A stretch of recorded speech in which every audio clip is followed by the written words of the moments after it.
True Crime Society podcast contains adult themes and violence and is not intended for all audiences. Listener discretion is advised. And if you'd like to skip the intro or move to any specific part of the podcast, please refer to the timestamps listed in the episode description. Thank you.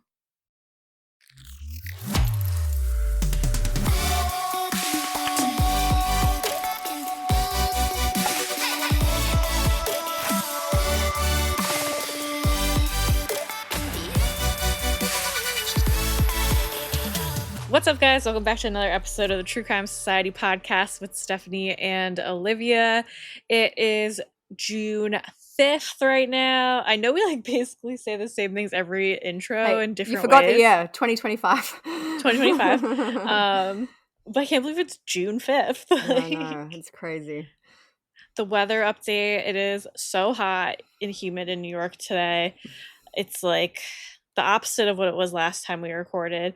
And I was actually just saying to Mike today, and I'm sure we've talked about this before, here anyways, where I live, I feel like there's no more spring and fall. It's literally just cold and then super hot. You get like 1 week of spring and 1 week of fall, and then it just goes back to extremes. Well, but so hot here. Yeah, this is our absolute coldest day. It's like 9:30 in the morning now, and the ground outside still looks frosty. It was 7 degrees Celsius here, which I think it's like 40-ish. I might be off by a few degrees, but yeah, cold. Yeah, so if you hear my air conditioner on, I said this on the Patreon too, I'm just testing out if I can have it on. I'm hoping it's not too loud. I can usually edit out most of that stuff, so if you could hear it, I'm sorry. I won't do it again if it's too loud, and I'll just stay hot. But being pregnant and being hot, I'm just not in the mood. I should have got my Audi, like my Snuggie thing out to wear, because I had the air on, but I turned it off because the motor's right outside the bedroom, so I thought it would be way too loud. I should have been more prepared. Yeah. At least I don't know, because I definitely had to record a few times when my furnace was broken or I ran out of oil because I'm an idiot and I wanted to turn the space heaters on, but that was also loud because I was like, at least like when you need to warm up, you could just have a bunch of blankets. Like being hot, it's like you have to be just naked. I don't know. Yeah, it's way harder to cool down than it is to warm up sometimes. Yeah, I always think that, but then when I have to do like one or the other, I'm always like, oh, I'd rather be hot, or like, oh, I'd rather be cold. Yeah, so not too much going on here. It is 1st of June here was the first day of winter, so we're now in the thick of it, which is fun. I'm going to a cool, so it's a long weekend here. Monday is a holiday because we have the King's I feel like you get birthday. way more holidays than us. us. I think we do. I don't know. We'll have to look it up. But so the June, I think it's the first weekend in June or like around that is always it used to be the Queen's birthday long weekend. Now, obviously, the Queen has passed away. It is the King's birthday, so they just don't actually celebrate it anywhere around their birthday. They just pick a date during the year and it just interchanges whoever is the leader. So we get a King's birthday holiday on Monday, which is fun. So tomorrow I'm going to this, it's called a grazing festival. So they have like breweries and wine and live music, and the weather looks nice, but it's in a valley and it's like down in a valley. So it's going to be absolutely freezing. So I'm going to have to rug up. But yeah, so anyway, I'm excited it's a long weekend. But one other thing I did want to mention, I don't think I've spoken about books on here for a little while. We speak about it a lot on Patreon. So if you are into books, I do read a lot of kind of psychological crime, usually fiction, sometimes nonfiction. But one book I have started last night, which my sister-in-law gave to me for my birthday the other week, is another Freda McFadden book called Ward D. It's about a medical student who has to spend a night on a like really high-risk psychiatric ward. I read like 8 chapters last night, so I am really, really enjoying it. If you want to chat more about books, or if you've read any, like I always talk about Freda McFadden, Lisa Jewell is another one. Don't get me wrong, they're not super literary, I know, like don't judge me for reading them, but they are a very easy escapist read if you just like to read to relax. So anyway, if you do want to join on Patreon and have a look at that, or send us a message on Instagram either way and let me know if you've read that book and what you think about it. Yeah, I like how you're like, oh, they're not like literature. Meanwhile, the only books I really read are like the romantasy books, like Fourth Wing, ACOTAR, Throne of Glass. And I haven't read for so long. I'm hoping I'll have more time to read when I have a baby for a little bit. Because my sister said she was able to read a lot of books during the newborn stage because they kind of sleep on you a lot. So hopefully I'll be able to get some of that done too. I feel like if someone has been following my kind of book chat over the last few months, they really would You judge had me. Paris Like Hilton. Paris Hilton, and that was our highest rated book of the year so far in book club, because it is actually, again, not literary, but a very, very interesting read. I've just finished the June book club book, which was A Great Big Beautiful Life by Emily Henry. That was probably, I read a few of hers.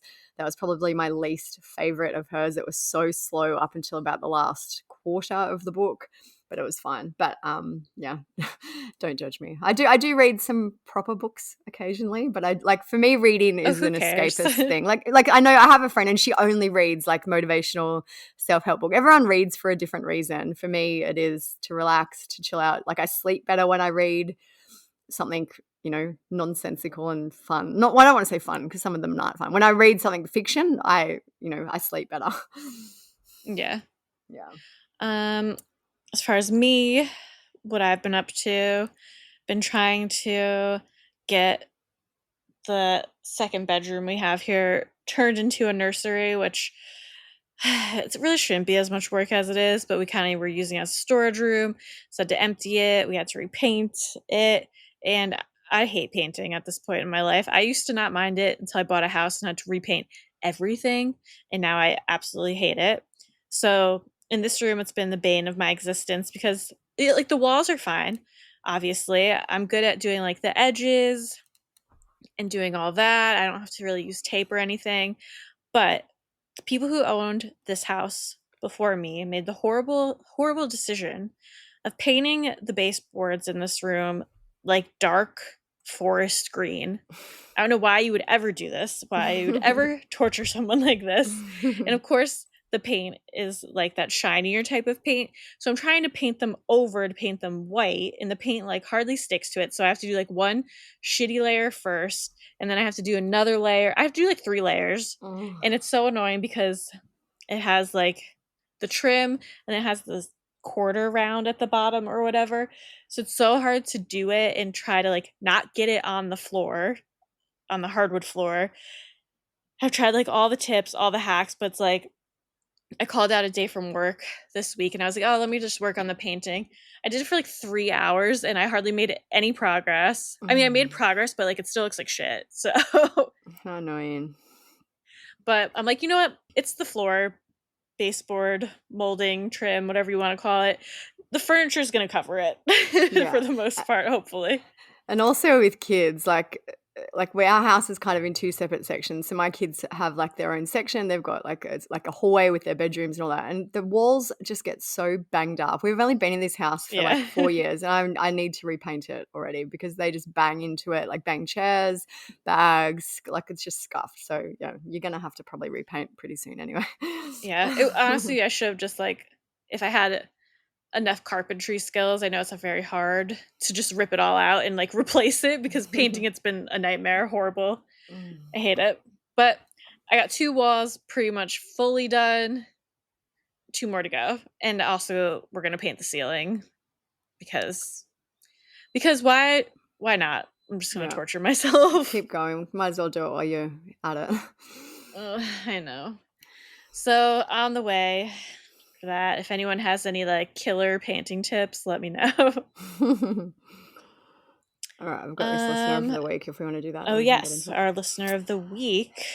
So the listener of the week this week is Jana. I hope I've pronounced that correctly. I may not have based on my dialect and regional accent, but it says, what makes a podcast great for me are the hosts. I could love the content, but if I can't identify with the hosts, I can't get into it. Your banter is everything and I will listen to all of it. So for those who need to, check their timestamps in capitals.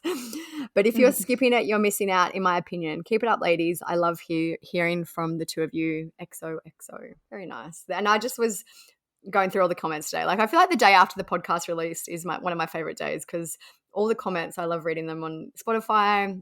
It's from the people who actually like us that listen right away. Yeah. And I feel like now, because people are like, other people can read the comments, and I've left comments on a few podcasts before, so I will go and read the other comments and see if people think the same as I do. So I feel like because people are like, check the timestamps, people are writing it less in the comments like, you guys talk too much, because they now know that they can check the timestamps. Hey, it's Austin James. If you're like me, trying to live your best life while living with diabetes, you can relate to worrying if you're doing a good job managing your diabetes. I use the Freestyle Libre 3 Plus sensor to get real-time glucose readings and see the impact of every meal and activity to make better decisions. The Freestyle Libre 3 Plus sensor can help me live life with diabetes on my own terms, and it gives me more time for the things I love, like being a dad and a musician. Now this is progress. Learn more at freestylelibre.us. For prescription only. Safety info found at freestylelibre.us. So today we're going to talk about two recent cases where mothers have allegedly murdered their children. One of these cases took place in Florida and the other took place in Queensland, Australia. So one interesting thing about these cases, even though they're totally separate, the women didn't know each other, they have no connection at all, is that it seems like both of these murders were related, it seems like both of these murders happened possibly due to semi-religious reasons, especially in the Like first religious case. themes. Yeah, like kind of like a religious mania, which we've spoken about in the past as well. Yeah. And we'll get into why both of these women were struggling at the time, but it does seem like there was some religious type motivation for both of these.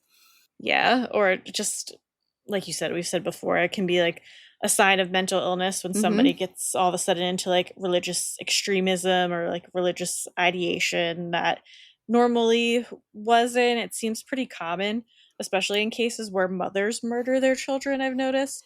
Yeah. So we'll get into that.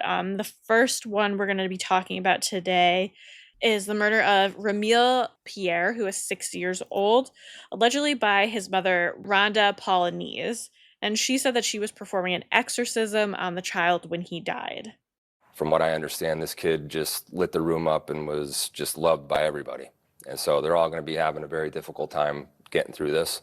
New details are coming to light Friday after a 6-year-old boy who hasn't been seen in school for more than 2 weeks was found lifeless in his bedroom. It's a tragic discovery that has shaken this community to its core. And now his 31-year-old mother, identified as Rhonda Paulynice, is being charged with second-degree murder.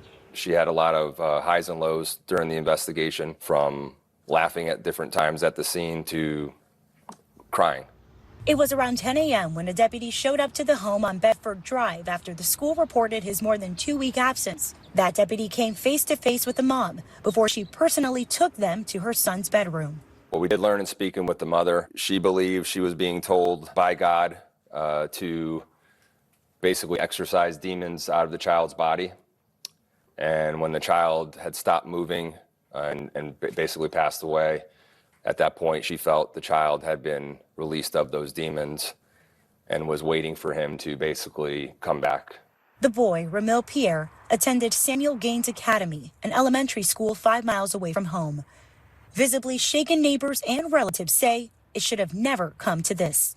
I'm devastated. I'm sick to my stomach. I just can't believe this semen is real. Like, I'm waiting to hear what really happened. Mom also faces charges for failure to report a death and altering the deceased body, pointing to evidence that shows she was preserving his body. Mom posted these photos of her son on her public Facebook page. Our detectives learned that the mother last spoke to the child on May 18th. That's when we believed the homicide occurred, and that she was responsible for the child's death. So at 10 a.m. on Friday, May 30th, 2025, police responded to a residence near Fort Pierce in Florida to conduct a welfare check on a child who lived at the home. The check had been requested by a school resource deputy because the child had not been in school since May 14th. So that's like 2 weeks at that point. So we'll put in a clip here with the body cam. The clip I have seen so far released goes for about 3 minutes, and basically the police pull up on the street. Rhonda is already outside. She's kind of got a phone. She's got a hoodie on with the hood over her head, and they ask where the son is, and she says that he's inside, and they ask if they can check on the son because he's been absent for school from so long that it's bordering on truancy, and she asks what truancy is. So they go into that, and then they ask to see her ID, and she said she doesn't have it, but she has it on her phone. So then basically she kind of stands there scrolling, and then they go up to the front door eventually. This whole encounter takes around 2.5-3 minutes. But they got up to the door, and that's when the body cam footage stopped. And the house is all boarded up, which I found interesting. It's got kind of plywood over all the windows that you can see. It just looks like a small bungalow type house. So I'm assuming as soon as they walked in, they would have probably smelled something or saw something. So that's why the body cam footage stops where it does. But she does act very nonchalant. She's just like, yeah, sure, you can see him. Like, she just isn't, like, I've read that she was acting oddly, and she just basically appears disinterested. But she clearly knew why they were there, because she was out of the house on the street waiting for them. She wasn't in the house and they didn't knock on the door. She was out there waiting for them, or went and kind of approached them as they drove up. Yeah. I wonder if, like, the windows and stuff being boarded up could be another sign of, like, paranoia, or if it was something else. Hey, you Rhonda? You Rhonda? Yeah. Hey, Rhonda, I'm actually here to talk to you. So, you have a 17-year-old son? Kid? 17-year-old son? Or, I'm sorry, a child? Yes. Yes. They haven't been to school in this whole month? Oh, yeah. No. It's just that, I haven't sent him to school yet. Okay.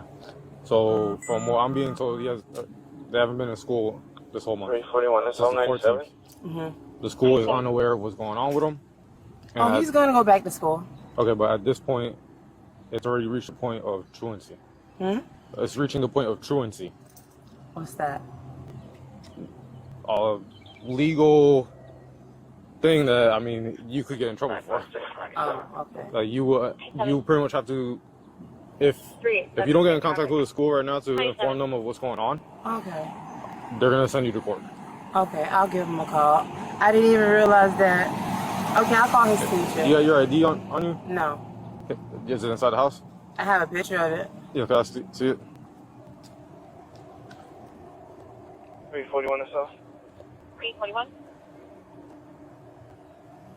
Yeah, you can count 31. I'm 1012, but I'm consider everything 10-4. 10-4, 10-12, 10-4. And is your kid here right now? Charlie, yeah, we Is your kid here right now? Is my son here? Yeah, is he here? Yes. Is there any way I could at least see him just to make sure that he's okay?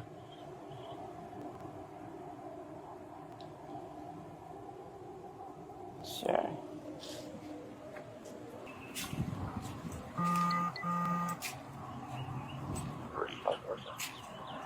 Were you able to pull up the ID? Were you able to pull up the ID? Yeah, hold on.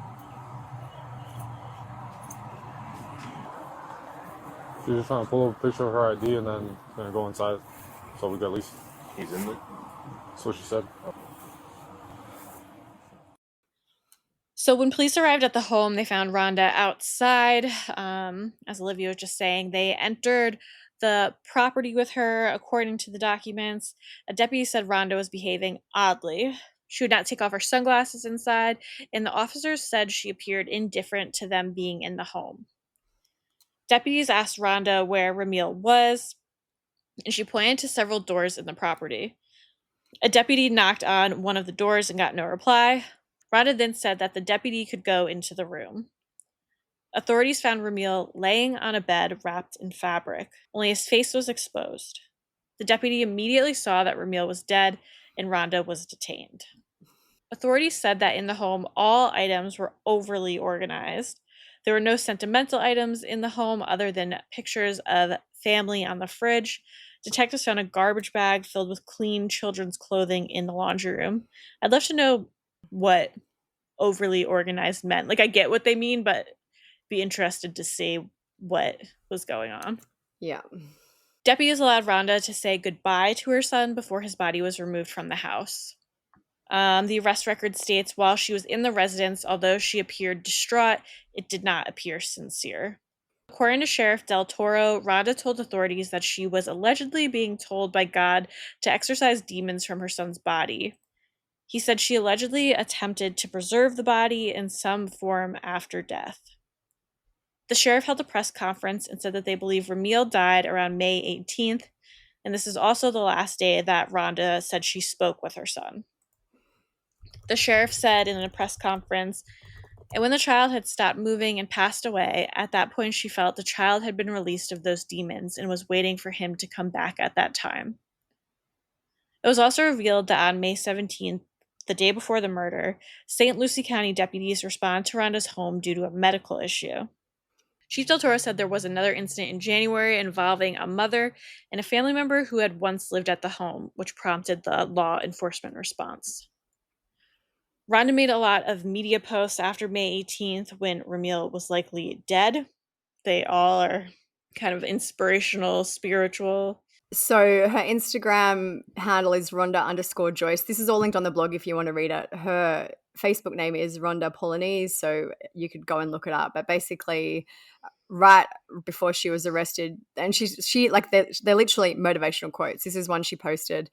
I'll forever show my gratitude to the one and only Jehovah Rapha. When you don't know why your life is in turmoil, the only person that can give insights is the Lord himself. When darkness overshadows your life, the only place to take cover is underneath the Lord's wings. This is my story. I'm encamped under the Lord's wings. I can help you. Let me know. So that was like, this is literally right around the time that she was arrested. Another one, same day, says, we breathe life, the creator and his most beloved creation. The day before, heaven it's time, release the storm. The day before that, new arrival coming soon, springtime.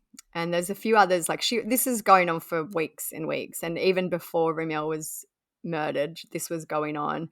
There was one that she posted about fasting for 3 days. It says fast for 3 days and 3 nights, May 6th, 7th, and 8th. So like it's a lot going on. She has also posted that she is, on both accounts, it says the Rabboni's daughter. I hope I'm saying that right. I'm not even entirely sure what that is, but what I've looked it up, it says that I'm assuming Rabboni is a religious figure. It says it means master, teacher, biblically in Jewish traditions. This is the title of Mary Magdalene, one of Christ's devoted female followers, and that's what she called him when she saw him after his resurrection.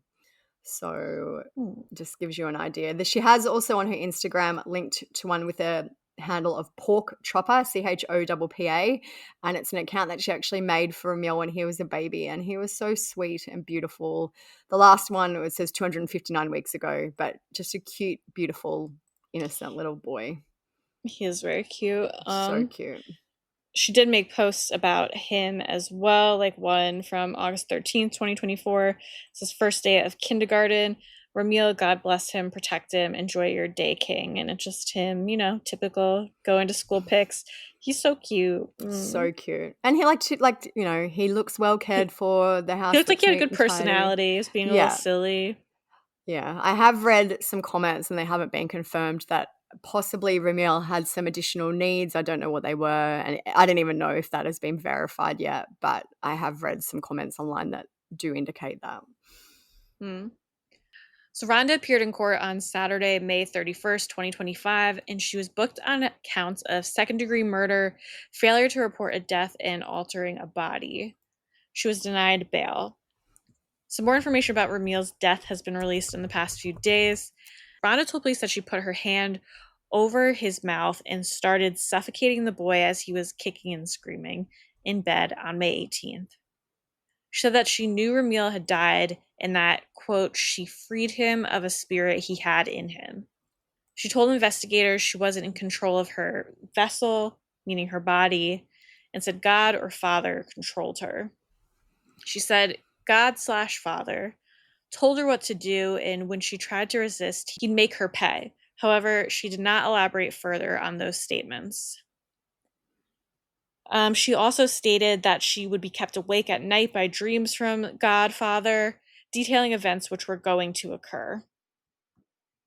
She made references to resetting her life, and she stated she was put in a position where she had to take her son's life.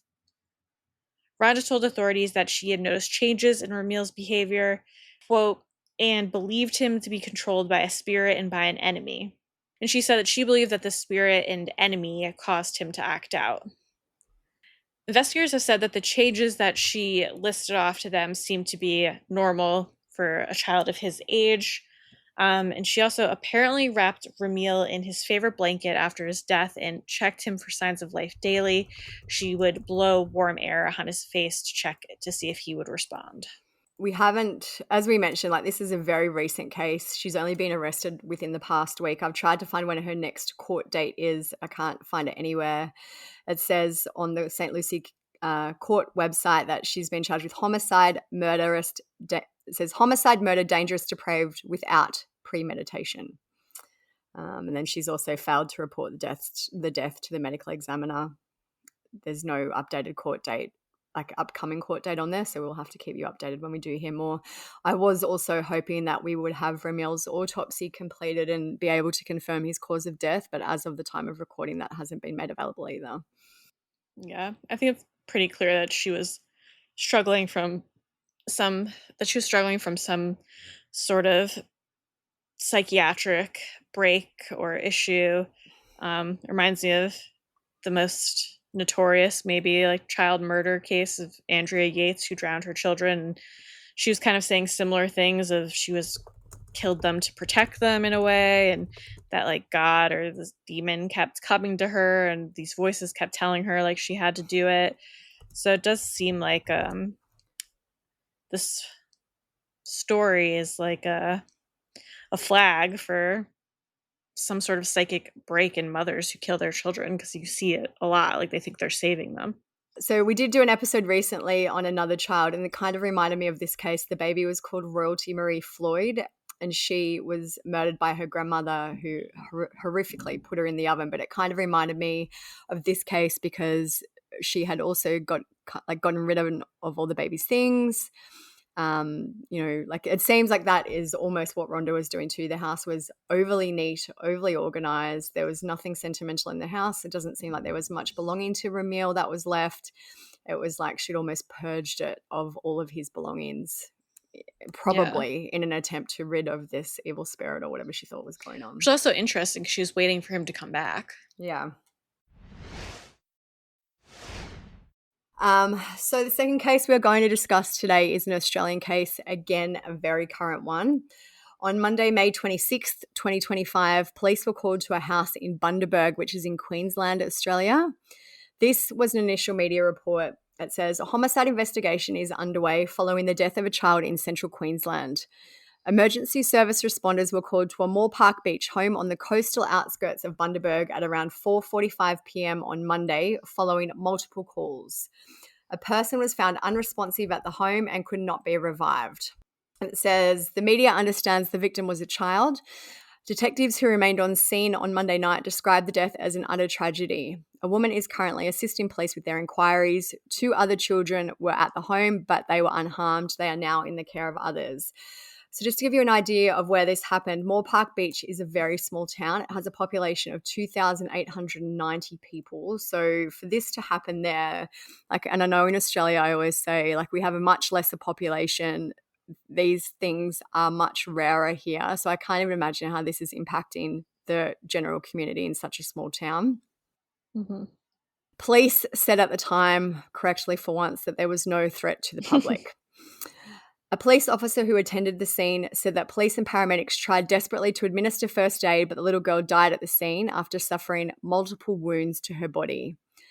Acting Superintendent Inskip said it was a horrific scene. The following day, which was May 27th, we learned that a woman named Lauren Ingrid Flanigan, who was 32, had been charged with the murder of her daughter, Sophia. Sleepy Bundaberg suburb, now the location of a chilling murder. It was a horrific scene. It's a terrible, terrible incident for everybody. Police were called to the Moore Park Beach home just before 5 o'clock yesterday afternoon and found the 3-year-old lifeless in the front yard. There were multiple wounds to the child's body. That's all I'm prepared to say. Neighbours heard screaming and ran to help, raising the alarm with police. We did respond to multiple AAA calls from the community, which included the neighbours who were involved and did witness it. Those neighbours are still in shock. Well, I haven't slept all night. My wife's been crying. That ain't good. Her mother, 32-year-old Lauren Flanigan, was arrested at the property and charged with murder. It's understood the parents were separated and the father wasn't at the home. It remains a crime scene with growing tributes for the little girl. Ms Flanigan's case was briefly mentioned in the Bundaberg Magistrates Court today, where she was remanded in custody. Police say the circumstances leading up to the toddler's death are still being investigated. There are numerous witnesses from the neighbours that we're currently speaking to, just to try and piece together what has happened, but it is only early days. Lauren is one who is very active on social media. Her Instagram is locked down, but her Facebook is locked down, but her Instagram is very public and private. Her Facebook name is Lauren Zonta. Her bio said, "The Lord is close to the brokenhearted and saves those who are crushed in spirit." Her Instagram handle is lauren.faithandfreedom, and her bio says, "Faith, family, future fitness, built for wealth, wired for freedom, digital systems, elite strategy, no excuses, DM like a fire emoji to scale and become the 1%. So Lauren did post a lot about her children. She made posts when she was pregnant. One post where I assume she was pregnant with Sophia because the timing matches up. She says, 26 weeks pregnant. So far, it's been a rapid transformation in every way, mentally, physically, spiritually, and emotionally. Becoming a mum is the most amazing journey, feeling so blessed." Right before the murders, she did make this post on Instagram, which I will just read out. It's kind of a reel that she's put together. She does show herself with bruises. They haven't been explained. I feel like this is an indicator that I feel like this is her alluding to the fact that she was abused. So this is what it says. It says, "Remember who you are, not what the system told you, not what your trauma whispered, not the lies of fear. You are royalty, you are chosen, you are holy, you are a warrior of light. Train like it's war because it is. Discipline is deliverance. Refine your algorithm, refine your soul. God is calling his army out of hiding. This is Kingdom Rising. We move, we build, we burn with holy fire. No more delays, no more compromise. Tag your generals, it's time to rise." So this hashtag she's used are Kingdom Rising, Holy Fire, Warrior of Light, Anointed to Build, Fuel the Mission, End Time Army, Spiritual Warfare, Prophetic Remnant, We Move Now. So this is what I was meaning when both of these murders seem to have had some type of religious motivation behind them. For her, it does indicate that she was suffering some type of abuse. It hasn't been confirmed either way. Her injuries do look quite graphic, like they are bruises. They're They look like undeniably hand bruises. Finger marks. Yeah. And it's all up her arm. Like she obviously got those bruises somehow. We don't know how, but that is what she posted right before the murders. Yeah. Her Instagram Instagram in general kind of gave off like influencer-esque, kind of like entrepreneur vibes. Yeah. Like even the bit about DM to scale and become the 1%. She has 674 followers, which I actually thought she probably wouldn't have had more by this point because once something becomes public, they seem to get more. But even now, she's only got 674 followers. But it does seem like that is what she was trying to do. She has a bunch of highlights too that she posted right before the murders. I won't go through them all, but she posts a lot of kind of motivational quotes. They have no idea, and there's a tiger, what you're capable of, those type of things. A lot of that stuff. So witnesses have spoken about the murder. Neighbours said that Lauren shouted and screamed as she allegedly murdered Sophia. I've heard some different stories about what actually happened, but that is what neighbours were saying. The neighbours also said they saw the little girl laying in the front yard with her hair splayed out behind her. Overnight, witnesses reported hearing a male screaming. The father of the children, who reportedly travels a lot for work, was not at home at the time, but it's understood that he returned home after he was notified by police. One neighbour who arrived home shortly after police also arrived at the scene said the mother was known to experience mental health episodes. So there was a lot of questions about this. If neighbours knew that she was experiencing mental health struggles, why didn't she get help? I did screenshot this post because it was from a friend of Lauren's and I found it quite interesting. It was in regards to how they had tried to help her. This person wrote to say, "To those who say friends and family didn't reach out, we did. We reached out often and offered us support as much as we could. She didn't want it. She wanted to do it all on her own. She didn't want to break from the kids. She also didn't disclose her mental breakdowns and was very private. She always had it together, but her walls were up. I, her best friend, and her family have always been here for her and others. Lauren, to me, was a beautiful, caring, nurturing individual who didn't pose any risk to the children whatsoever. Not even a glimpse of abuse. In fact, I admired her mothering and wished I could be more patient with my own daughter like she was with her kids. Last night, something snapped. Who she was when she did what she did isn't who she is on a daily basis. She was evidently in a very dark place, and not just because she was going through a rough time. There's more to it than you all know. I am angry and so hurt. And then she just goes on to say she did love her kids and cared for them. They were always well presented, and we saw that with our own eyes multiple times. I'm disgusted and can't believe it, but for people to assume we weren't there, we were. So we have had some messages that at the time of the murder, Lauren was very involved in her church. It's a church called the Alive Church. Her best friend does make this post. She says her church, the Alive Church, certainly hasn't helped. So I guess, that was kind of feeding her religious mania, her religious ideology that she was kind of fixated on at the time of the murders. It seems like the church helped feed that based on what her friends and family are saying. Know like what kind of church this is either, if it's like a new age church or if it's like more of a culty like church or if it's just a regular church. Really don't know, because Alive Church is kind of just a pretty vague church name. So it says the Alive Church in Bundaberg, which I'm assuming is her church. It says it's a place for everyone. Our mission is alive to live and serve our city and to be a living testimony of the gospel. Everyone needs a place to belong where you are seen, heard, and matter. The church is more than a building. It's people who gather for refuge, refueling, and rearmoring, which rearmoring is kind of along the lines of what she was speaking about too in all of her posts. Where anyone from any walk can find meaning, find purpose, and love. We have found a hope that is too good to be kept to ourselves, the amazing truth of Jesus. Our mission is simple: to help people experience Jesus, live an empowered life of freedom in Him, and experience life-giving community. So apparently that is the church, according to her friends and family that she was attending. So even though, as I mentioned earlier, I have been reading online comments about this case, there were comments that Lauren murdered the child in the yard and she was heard screaming. A local has actually said that they believe the child was murdered prior to her being put in the yard, as in like the day before.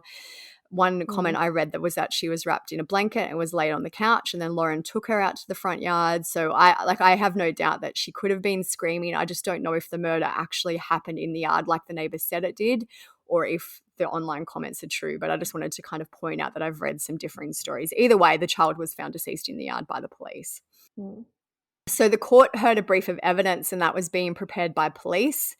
Lauren was taken into custody at the Brisbane Women's Correctional Centre. As we mentioned, this all happened on May 26th. Lauren was taken to prison on May 30th, which was Friday. So now it's almost nearly a week ago because it is a week ago. We're at Friday here.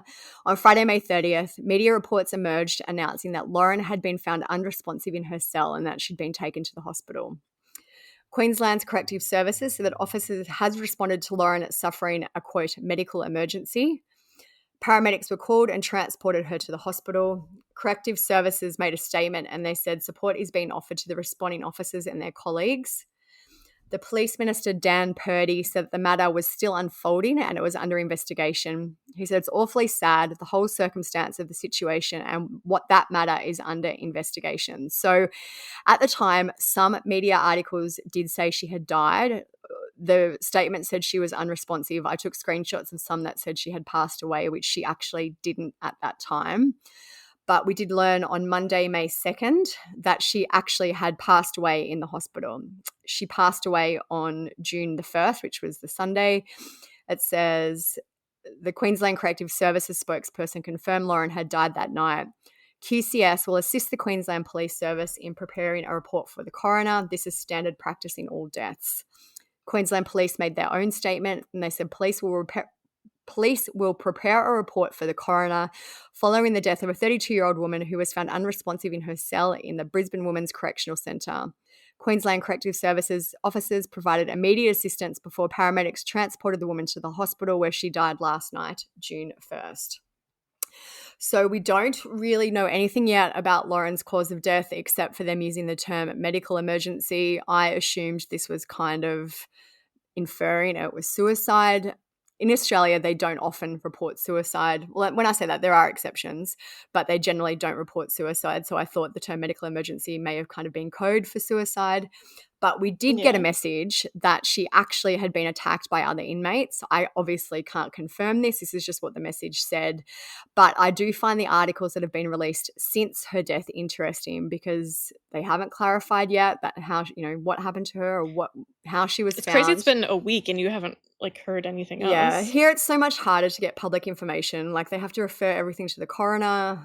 It's just sometimes it's quick and sometimes we might not hear anything on this. I wouldn't be shocked for over a year. But this is some information about the situation from ABC Australia. It says the Queensland's Coroner's Office will probe the bizarre death of Lauren Flanigan, who was under guard in one of the state's most secure prisons. So they say that the Brisbane Women's Correctional Centre accommodates female prisoners accused of the most serious crimes. It goes on to say that she was found unresponsive. She suffered a medical episode. A prisoner advocate named Debbie Kilroy said it's just bizarre that someone can be in a police watch house and then a prison cell and then be found unresponsive. The Corrective Services Minister Laura Gerber reiterated that there would be a full investigation into Lauren's death. She said the circumstances surrounding this incident have been incredibly traumatic for the community and I am ensuring there is a full and thorough investigation into what has occurred. The Queensland Corrective Services have also said they are undertaking an internal management review at the centre and basically that it's mandatory for any death in custody to be investigated. The spokesperson said no further information could be provided at the time as both the deaths, as in Lauren and Sophia, were now subject to coronial investigation. So it's interesting. I don't know if it's true that she was assaulted by other inmates. If she was, how was she? I don't know. I've read that she was in a high-risk cell. I don't know. I have many questions. I just don't know either how she could. Yeah, I don't even have a commentary on it because I feel like there's so much information missing throughout the story. Absolutely. What even happened? Lauren Flanigan was accused of murdering her young daughter Sophia Rose, but less than a week after the horrific crime, the 32-year-old has died. I think there's some questions that do need to be answered.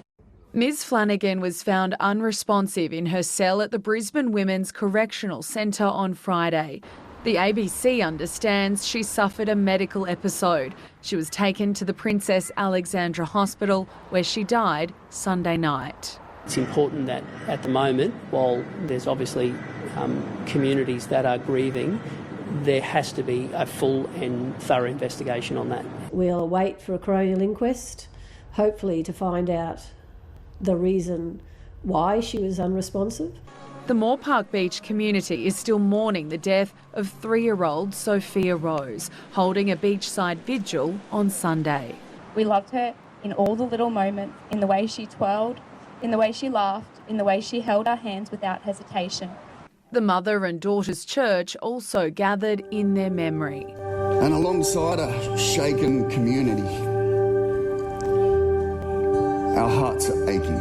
Queensland Police say a report is being prepared for the coroner, while Corrective Services will undertake an independent review into Ms Flanigan's death. We have a family that is absolutely grief-stricken, that has lost 2 members of their family and have no answers. There does have to be some please explains. Johanna Marie, ABC News, Bundaberg.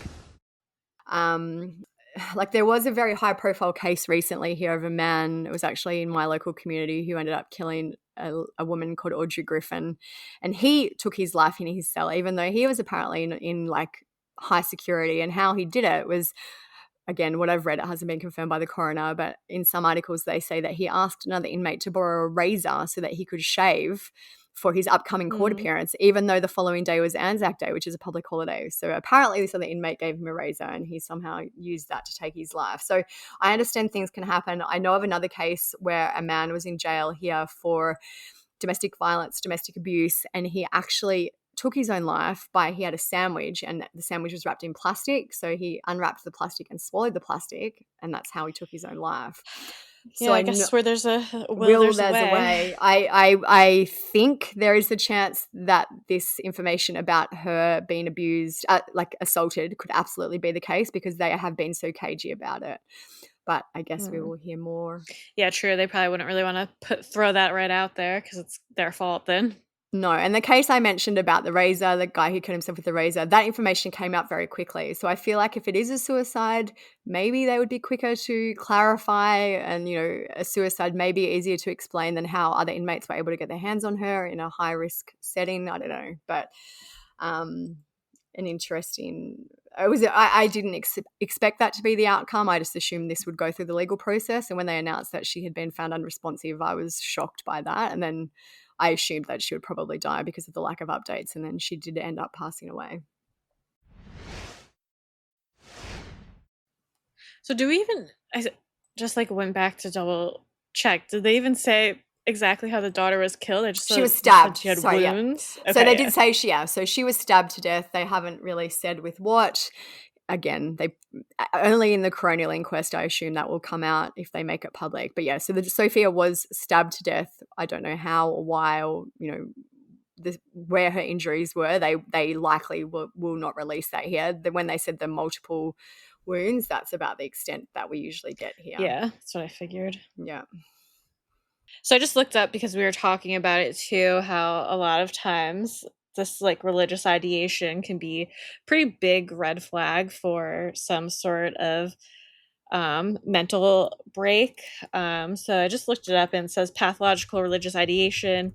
Religious delusions, a type of pathological religious ideation, are characterized by strongly held false beliefs about religious subjects that are not accepted within a person's culture or subculture.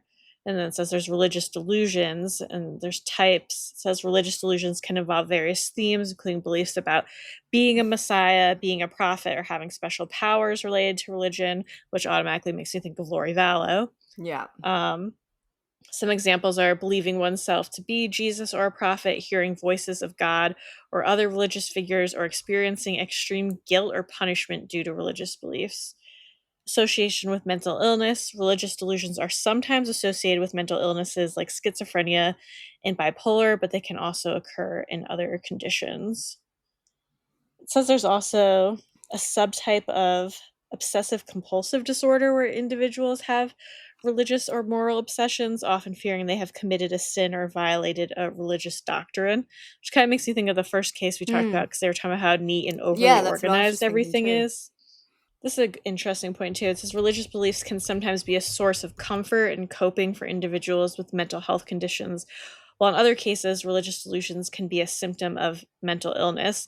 Because I always wondered that, of when signs of their mental illness kind of started coming out, did they turn to religion for comfort or for help, of being please help me, what's going on with me? And then they just kind of started focusing on it more and more and more as their mental illness got worse.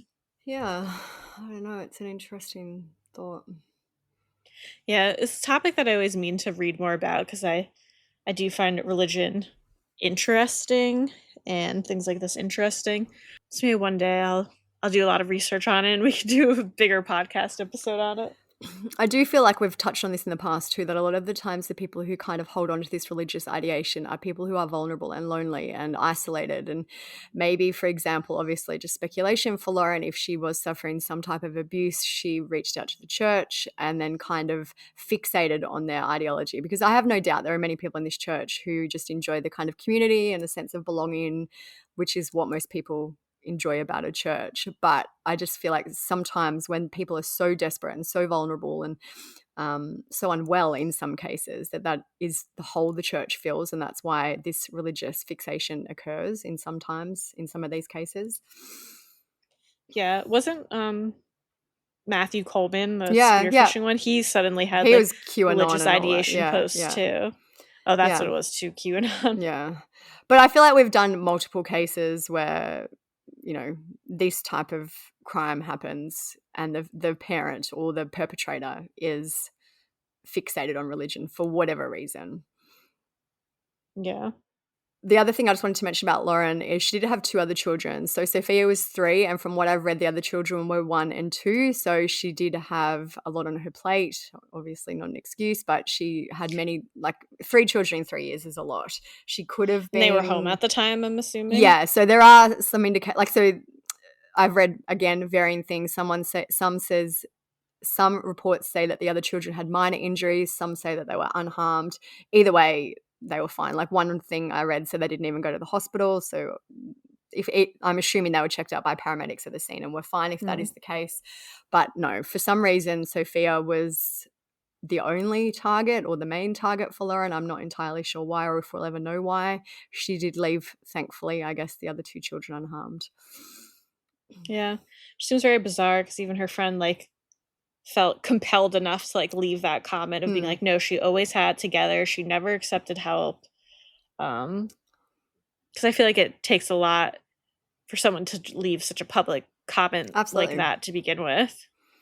I did find some interesting stats about Filicide. Obviously, a lot of these stats are US based, and even though we are discussing an Australian case today, I just wanted to share them because they are interesting.